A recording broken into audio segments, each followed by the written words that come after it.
মানুহক যেটো বুৰ্বক বজায় সুপাৰ উত্তম মুখ্যমন্ত্ৰী হ'ব বিচাৰিছে আপুনি ভাবিছেহে যে আপোনাৰ চাৰিওফালে এটা ব্যস্তনিত আগুৰি থকা মানুহখিনিক লৈ আপুনি নিজকে সুপাৰমেন বুলি ভাবিছে কিন্তু অসমৰ কিন্তু মুখ্যমন্ত্ৰী হিমন্ত বিশ্ব শৰ্মাই সুপাৰমেন হ'বলৈ গৈ সুপাৰস্টাৰ মুখ্যমন্ত্ৰী হ'বলৈ গৈ ধাৰৰ ওপৰত ধাৰ লৈ অসমৰ যেটো অৰ্থনৈতিক ব্যৱস্থা সেই ব্যৱস্থাটো একেবাৰে ঠছ-নছ কৰি দিছে আৰু এই কথা কৈছে কংগ্ৰেছৰ নেত্ৰী মীৰা বৰঠাকুৰ ডাঙৰীয়ানীয়ে তেন্তে আহকচোন আৰু লগতে হিমন্ত বিশ্ব শৰ্মাৰ বিষয়ে এই মীৰা বৰঠাকুৰ ডাঙৰীয়ানীয়ে কি কৈছিল হে সম্পূৰ্ণ ভিডিওটো আপোনালোকৰ মাজলৈ আগবঢ়াই দিছো নমস্কাৰ মাননীয় অসমৰ মুখ্যমন্ত্ৰী ডক্টৰ হিমন্ত বিশ্ব শৰ্মা ডাঙৰীয়ালৈ ইংৰাজী নৱবৰ্ষৰ শুভেচ্ছা জ্ঞাপন কৰিছো দ্বিতীয়তে যেতিয়া আমি কিবা প্ৰশ্ন আহে প্ৰশ্নৰ আমি প্ৰত্যেকটো প্ৰশ্ন আমি মুখ্যমন্ত্ৰীলৈ নিক্ষেপ কৰা হয় কাৰণ তেওঁ গোটেই ৰাজ্যখনৰ পৰিচালনাৰ দায়িত্বত আছে বছৰটোৰ প্ৰথম দিনতে মাননীয় মুখ্যমন্ত্ৰীয়ে হাতত এটা স্পিকাৰ লৈ মানুহক এনেকুৱা বুজাব বিচাৰিলে যে যিমান ধাৰ ল'ব সিমান জিডিপি বাঢ়িব ইতিমধ্যে কেগে হকিয়নি দিছে ৰিজাৰ্ভ বেংকে উদ্বেগজনক বুলি কৈছে অসমৰ পৰিস্থিতি অৰ্থনৈতিক সুপ্ৰিম কোৰ্টে কৈছে যে ইমান যদি ফ্ৰীকে মানুহক বস্তু দিয়া হয় তেতিয়ালে অৰ্থনৈতিক পৰিকাঠামোটো ঠছ-নছ হ'ব এটা supreme court keg reserve bank সকলোকে অংগুষ্ঠ দেখায় হিমন্ত বিশ্ব শৰ্মাই নতুন ইকনমিক ৰিফৰ্মছৰ এটা ফৰ্মুলা দিছে যে ধাৰ ললে জিডিপি বাঢ়ে গছত গৰু উঠা মানে হুলুঙাই কাণ খজুৱা নিচিনা কথা এটা হিমন্ত বিশ্ব শৰ্মা ডাঙৰীয়ে ক'ব বিচাৰিছে দ্বিতীয়তে আপুনি যদি স্বাধীনতাৰ পিছত 69 বছৰত যদি অসমত আপোনাৰ চৰকাৰে যদি ডেভেলপমেন্টৰ কাৰণে হক কিয়ে হক যদি ধাৰ লৈছে 41994 কোটি টকা লৈছে 69 বছৰত আৰু হিমন্ত বিশ্ব শৰ্মা ডাঙৰীয়াৰ এই উস্তাদ মুখ্যমন্ত্ৰীৰ দিনত 4 বছৰত তেওঁ ধাৰ লৈছে 78191 কোটি টকা আৰু ল'ব আৰু লৈয়ে থাকিব তেওঁটো কালি ধাৰ লোৱা কথাটো ফৰ্মুলাটো বুজাই দিছে এফালে আপোনাৰ জলজীৱন মিছনত 1200 কোটি টকা দিবই পৰা নাই ঠিকাদাৰক আকৌ 207 কোটি টকা তেওঁ বিভিন্ন জিলাত পানী যোগানৰ ক্ষেত্ৰত তেওঁ আকৌ ধাৰ্য কৰিছে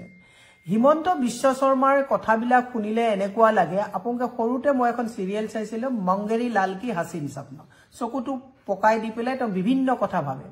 মই মাননীয় মুখ্যমন্ত্ৰী হিমন্ত বিশ্ব শৰ্মা ডাঙৰীয়াক বছৰটোৰ আজি দ্বিতীয় দিনটোত এটা কথা ক'ব বিচাৰিছো প্ৰত্যেক মানুহক প্ৰত্যেক দিনৰ বাবে আপুনি বুৰ্বক সজাব নোৱাৰে এটা দিনত আপুনি নিজেই বুৰ্বক হৈ যাব অসমৰ যেটো অৰ্থনৈতিক পৰিকাঠামো আজি তাৰিখত প্ৰত্যেকটো হেলমেট নিপিনিলে কৰ দিব লাগে নো পাৰ্কিংত ৰাখিলে আপোনাৰ ট্যাক্স ফাইন দিব লাগে ইফালে মদ বিকে ইফালে পাইপ ভৰাই তাত ফাইন দিব লাগে পুৰণা গাড়ী এখন বিকিব লগিয়া হলে তাত আজি তাৰিখত মানে পুৰণা গাড়ী ক্ৰয় বিক্ৰয় বন্ধ হৈ গৈছে এনেকুৱা বিভিন্ন ধৰণৰ কথা বহু মানুহে সচ্ছলত আপুনি যাব নিজৰ ন্যায্য প্ৰাপ্যৰ কাৰণে দাবী কৰি তেওঁলোকে প্ৰতিবাদ কৰি থাকিব লগিয়া হৈছে গতিকে হিমন্ত বিশ্ব শৰ্মা ডাঙৰীয়াক মই এটা কথাই ক'ব বিচাৰিছো আপুনি মানুহক যেটো বুৰ্বক বজায় সুপাৰ উত্তম মুখ্যমন্ত্ৰী হ'ব বিচাৰিছে আপুনি ভাবিছেহে যে আপোনাৰ চাৰিওফালে এটা ব্যস্তনিত আগুৰি থকা মানুহখিনিক লৈ আপুনি নিজকে সুপাৰমেন বুলি ভাবিছে কিন্তু অসমৰ কিন্তু যিখিনি গুণী জ্ঞানী যাৰ অৰ্থনৈতিক কথাটোৰ প্ৰতি অলপ বুধগম্য থকা প্ৰত্যেকজন মানুহে কিন্তু আপোনাৰ এই ভেলকিবাজি কথাবিলাকক কিন্তু গৰিহণা দিছে মই হে আপোনাক অনুৰোধ জনাইছো এনেকুৱা ধৰণৰ অৰ্থনৈতিক ৰিফৰ্মছৰ যেটো ন্যূনতম মানে যিখিনি মানুহৰ জ্ঞান সেই জ্ঞানখিনিক যাতে আপুনি অংগুষ্ঠ নেদেখুৱাই ধাৰৰ ওপৰত ধাৰ লৈ অসমখনৰ যুৱ প্ৰজন্মক কুঙা নকৰিব মাতৃ সমাজক পাকঘৰত যাতে আপোনালোকে কুঙা নকৰে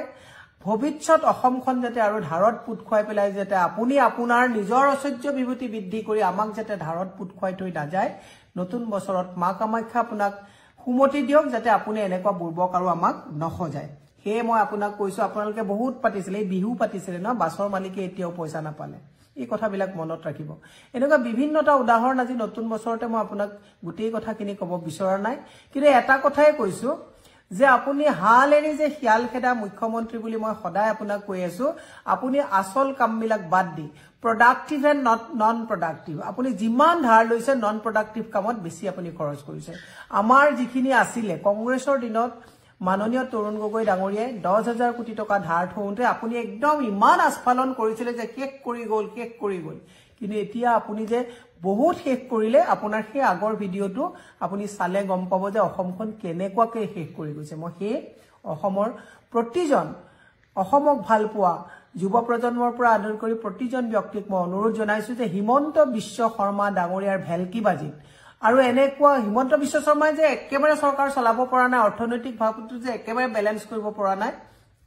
এইটো কেগৰ ৰিপৰ্ট চালে, সুপ্ৰিম কোৰ্ট আৰু আপোনালোকে ৰিজাৰ্ভ বেংকৰ ৰিপৰ্ট চালে আপোনালোকে গম পাব। সেয়ে মই